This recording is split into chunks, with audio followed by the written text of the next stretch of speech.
Hey everybody, welcome back to It's Only Food with Chef John Politte. Today we are making taco pizza. You're not going to want to miss this one.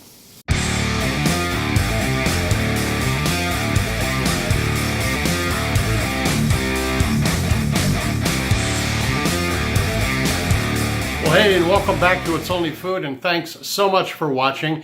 I am Chef John Politte, and if this is your first time watching this channel, or you just want to learn how to make awesome food, or maybe even learn how to start your own cooking channel right here on YouTube, then start right now by clicking on that subscribe button and then hitting that notification bell to be notified each and every time I upload new content.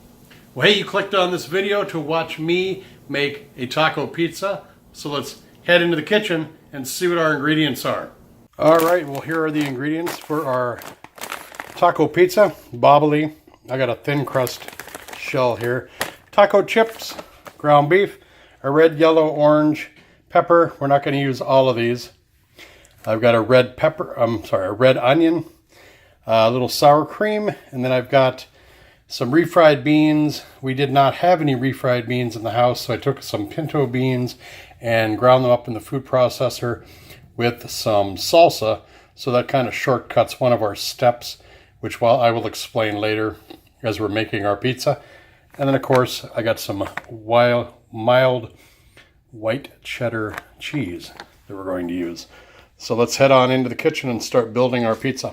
All right, so we've got our ground beef. I've got it browning off. We're going to turn this into taco meat, and we're going to use my chili seasoning and dry smoke rub mix that I have on my website. Anyway, I'm going to get this browned off, and we've got our refried beans and salsa.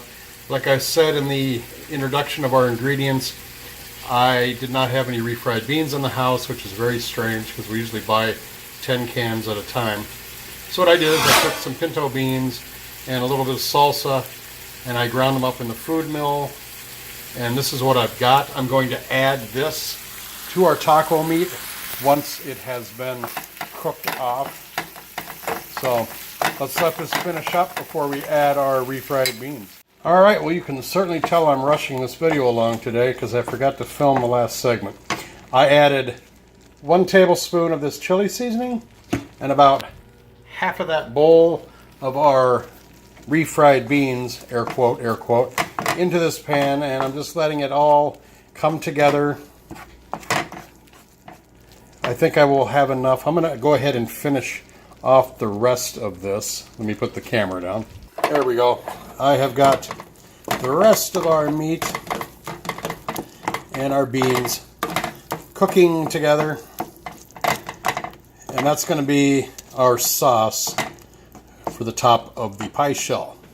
All right, now I've cooled this off and taken it off the heat because I want it to cool down enough to where when I put the cheese on the pizza, the cheese isn't going to melt, because that's what we got the oven for. And that'll throw off the timing of everything. So I need to let this cool a little bit before we start building our pizza. Meanwhile, I'm going to go ahead and dice all of these up. I'm probably going to use about half of each one, but I'm just going to dice these up and get them ready to go on top of our pie, because that'll add some really nice color.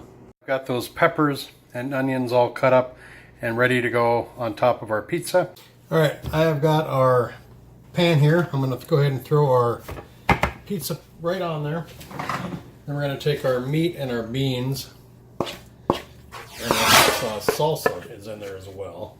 I've just combined all three. You will see some recipes that have you put the beans on, then the meat, and all that. I just combined them all with the sauce as well too, or salsa in this case. And I let it cool in the refrigerator. That's why it's kind of hard to spread, because I want to add the cheese, but I don't want to have the hot beans and the hot meat and everything on there to melt the cheese before we've had a chance to put it into the oven. So now that I've got that on there, and we've got our 1-inch edge like you see on pizzas, I'm going to go ahead and add our cheese. Got a white cheddar that we're going to put on there instead of a mozzarella or a normal cheddar. Now I've had the oven on. I put it on 450 as per package directions on this bobbly shell. And we're just going to basically get this cheese to cook on there, pull it out of the oven, and put all of our groovy toppings on it and make our pizza. So it's ready to go. I'm going to throw it into the oven. Right now, midway through that cook, I got the cheese partially melted, so now I'm going to add some of our vegetables onto there, just so they get hot.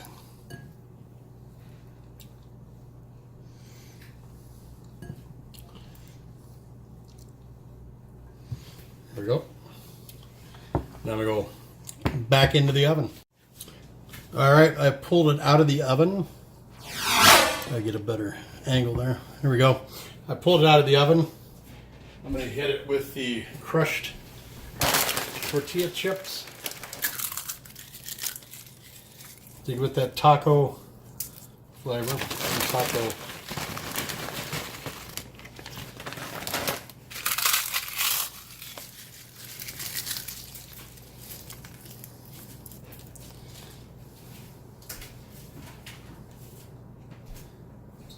Some green onion. Drizzle of sour cream on there.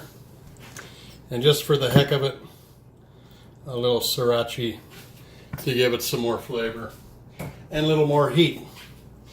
Now you know what we're going to do. We're going to take some lovely pictures of this. We're going to post them on social media. I'm going to find some groovy music to lay in the timeline with those pictures on our video here. And then we're going to come back and we're going to eat it. So don't go away.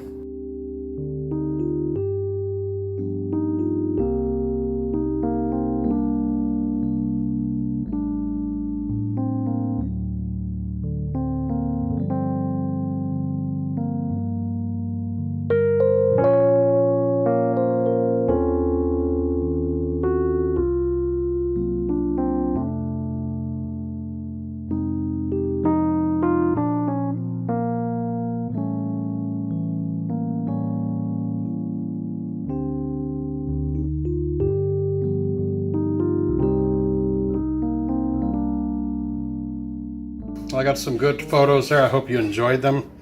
This is a cacophony of flavor and color. This is a beautiful pizza. I can't wait to taste it. So here's that piece. We're going to try this out. Look at that oozy cheese on there. Let me set up the tripod and we will taste this and see what it's like. Well, there it is again. This is a lot of stuff on this pizza. This has got some flavor on it too. I can already smell how good this is going to taste. Green onion really does something for it. With that crust holding that mixture of beans and taco meat in there with that salsa, and then you layer all that crunchiness on top with the peppers and the onions, and then that ooey cheese in there too with that green onion, giving it that crispy little bite, and the tortilla shells too. Everything comes together really, really good. Give this a try. I hope you like it. All right, thanks so much for watching. Do not forget to hit that description box below for the 5 links that I have down there for you. The first one is a link to all my e-commerce stores that I have my gourmet seasonings on. The second one is a link to a playlist that I have made of how to make a YouTube cooking channel. The third link is for TubeBuddy, which is a toolkit that you will need in order to make your YouTube cooking channel a success. 4 is a link to my Amazon storefront.